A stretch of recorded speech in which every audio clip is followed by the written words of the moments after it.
There is something terribly wrong with this country, isn't there?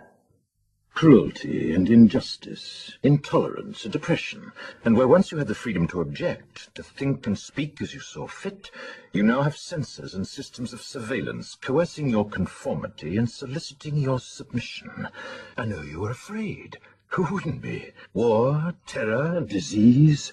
Fear got the best of you, and in your panic you turned to the now High Chancellor. He promised you order, he promised you peace, and all he demanded in return was your silent, obedient consent. I accuse you, Mr. Bush, of lying this country into war. I accuse you of fabricating in the minds of your own people a false implied link between Saddam Hussein and 9/11. I accuse you of firing the generals who told you that the plans for Iraq were disastrously insufficient.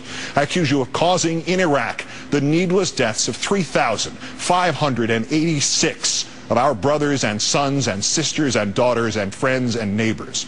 I accuse you of subverting the Constitution, not in some misguided but sincerely motivated struggle to combat terrorists, but instead to stifle dissent.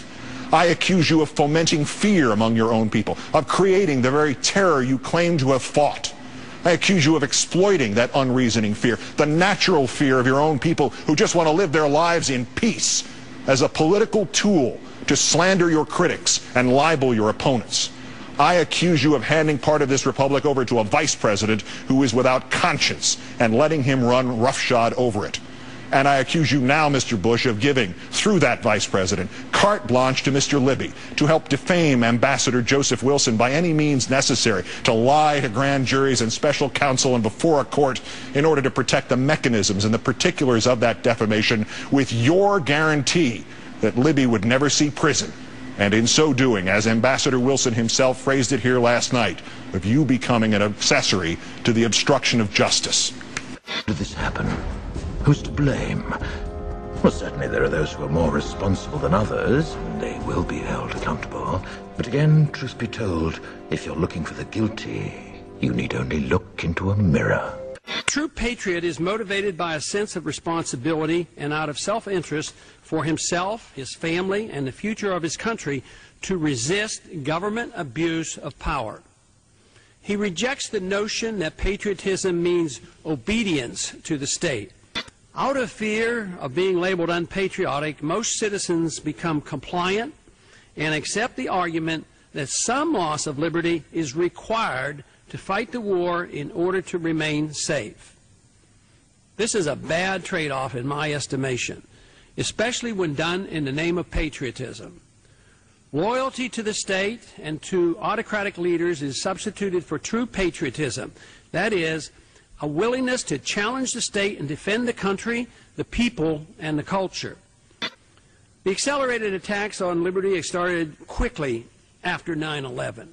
Within weeks, the Patriot Act was overwhelmingly passed by Congress. Though the final version was unavailable up to a few hours before the vote, no member had sufficient time to read or understand it. Political fear of not doing something, even something harmful, drove the members of Congress to not question the contents and just voted for it.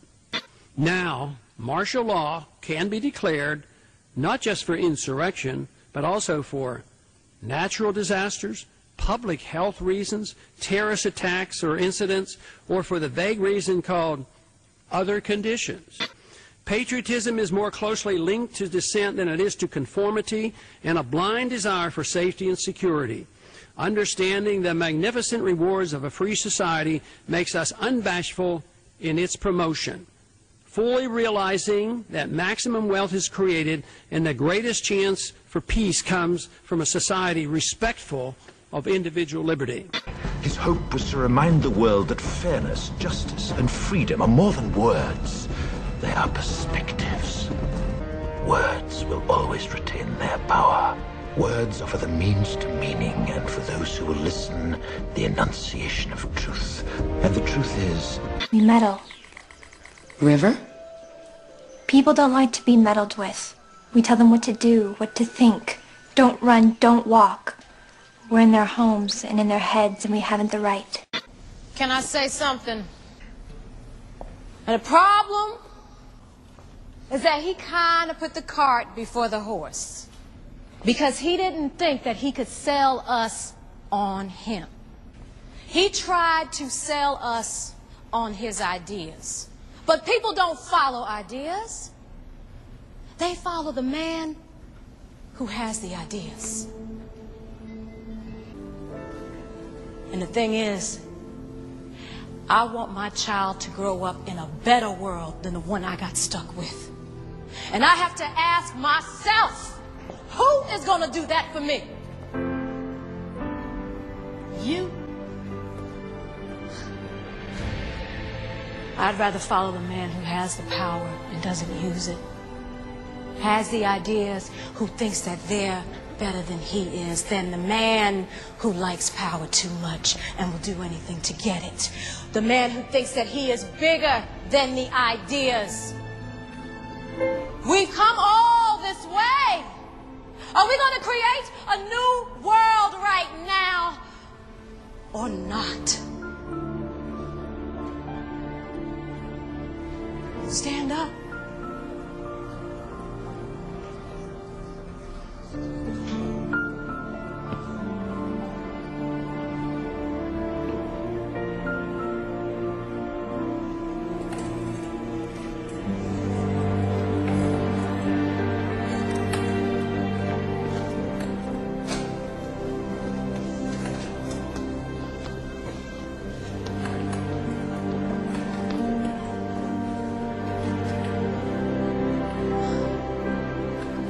Congratulations, people.